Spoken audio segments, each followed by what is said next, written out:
Hello everyone, I am Zhilong Chen from Tsinghua University. On behalf of all authors, I am here to introduce our work Beyond Virtual Bazaar, how social commerce promotes inclusivity for the traditionally underserved community in Chinese developing regions. The disadvantaged population has long been identified as underserved and marginalized in technology engagement by HCI4D and ICTD communities. As indicated by prior literature, they are generally more reluctant and experience more barriers in adopting and engaging with mainstream technology. Social commerce presents a novel countercase which first prospers in developing regions such as small towns and villages in China before adopted by the population in large cities. It has been heavily used and engaged by the traditionally underserved community with a high retention rate. This platform has also achieved great business success.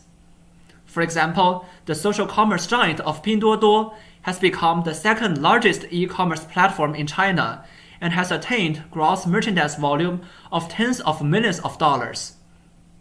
How is this achieved? Here, we seek to investigate how the design of social commerce helps engage the traditionally underserved population and explore the reasons behind its technology inclusivity.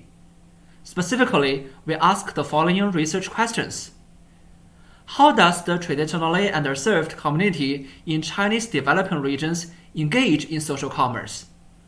How do they adopt social commerce, make purchases, and interact with others on the platforms? How do characteristics of social commerce situate with the community and promote inclusivity? To answer them, we conduct semi-structured interviews with 12 participants from the traditionally underserved community in Chinese developing regions who engage with social commerce in recent years. We find that their adoption of social commerce platforms is strongly influenced by their strong ties.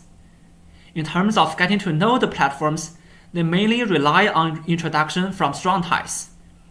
When they get to use the platforms, peer usages lend them confidence in their digital competence of mastering the platforms, and the help from strong ties effectively situates their difficulties and lends them confidence of their competence to master the operations on the platforms, especially when compared to official guidelines. This social reliance on strong ties exactly resembles bazaars. From the perspective of items for purchases, social commerce proves to be a kind of virtual bazaar for daily purchases as reflected by our participants. Cost-efficient daily necessities and miscellaneous goods take up the vast majority of their purchases, and most of these purchases come from different small online shops. This again aligns well with the characteristics of bazaars.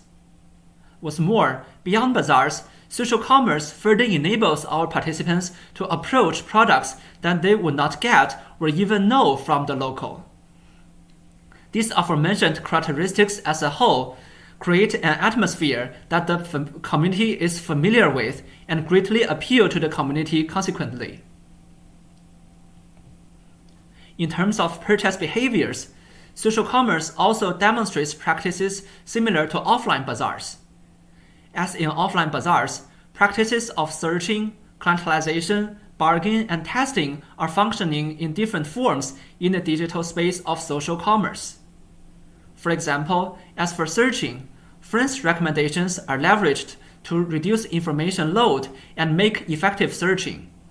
As for clientelization, the diversity of purchase choices on social commerce narrows customer-seller connections, but similar forms of clientelization emerge on the platform level. As for bargain, social commerce introduces a new kind of bargain feature that is similar in aims and efforts, but different in detailed forms.